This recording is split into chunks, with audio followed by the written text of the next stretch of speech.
So one of the attitudes that makes me really, really angry is the attitude of, if you don't like it, you can leave.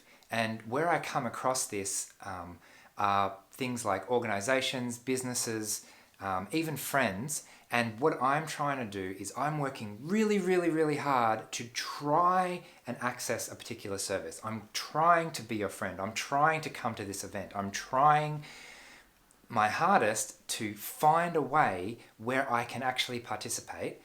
And when I ask for something in return, the attitude is incredibly lazy, essentially. And I don't want to have to bother about that. Maybe you should give up. Like, maybe you don't really need friends. Maybe you don't really need to go to the gym. Maybe you don't really need to go to school. Maybe you don't really need a job. Maybe you don't really need to learn how to drive. All of these things that other people might take for granted, there are often barriers to participation that people on the autism spectrum face that other people can't see. And so when we advocate for ourselves for a little bit of flexibility and so that we can be included in something, it's incredibly frustrating to hear the attitude of, well, I don't think I'm the best service for you. So, for example, if you take a child with special needs and try and find a good school, and the principal sits down with the parents and says, look, I'm not sure we have the capability to meet your needs. I don't think we're a good fit. I think it's in your best interest if you find somewhere else to go. And that is not good enough. I'm really understating this so that I avoid swearing too much on camera, but that's not good enough. That's basically saying you don't belong here and we will not make any effort to include you and to make our services accessible to you. And very often when this happens in my life and I get really frustrated about it, my friends tell me, well, why don't you just vote with your feet and say, well, look, if this company is treating you like this, go somewhere else. If this gym is treating you like this, if this employer is treating you like this, go somewhere else. And it sounds like that makes sense in terms of, well, if they're not treating me right, I won't give them my business. But at the end of the day, I don't have any other options. I've got nowhere else to go because everywhere I go says, oh, I don't think we're a good fit for you. I don't think we can accommodate your needs. And that's why I'm so passionate about keeping on trying, even when things don't seem like a good fit in the beginning. This kind of attitude is essentially saying, we don't serve your kind here, right?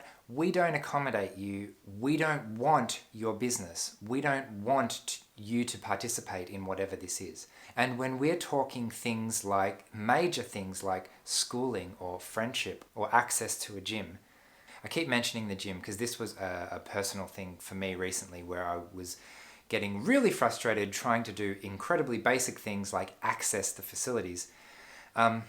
So an example might be like if I went to a cinema and my friend is in a wheelchair and they say, oh, I'm sorry, the lift is broken, you're going to have to use the stairs. Okay, well, that's not going to work for us because it's going to be near on impossible to get this wheelchair up the stairs. Maybe we can find another solution. I notice you've got a maintenance lift here. Maybe we can use that instead. Oh no, I'm sorry, you're not allowed to do that. That's not for customers. That's just for the cleaning staff. Like, I understand that normally it's just for the cleaning staff, but maybe we could bend the rules a little bit.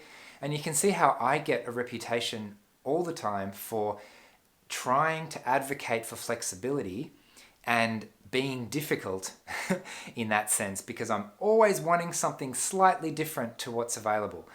And the reason I'm so passionate about that is because that degree of flexibility is 100% necessary to make things accessible for other people.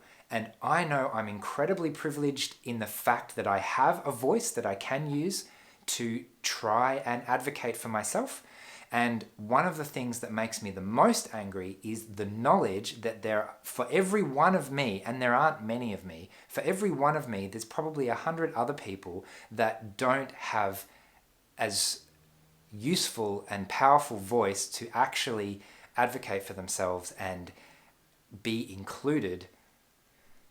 So that's one of the reasons I get really upset at this attitude of, if you don't like it, you can leave. It might sound benign enough on the outside, but it's actually incredibly limiting, because it denies people access and does not even try to accommodate their needs.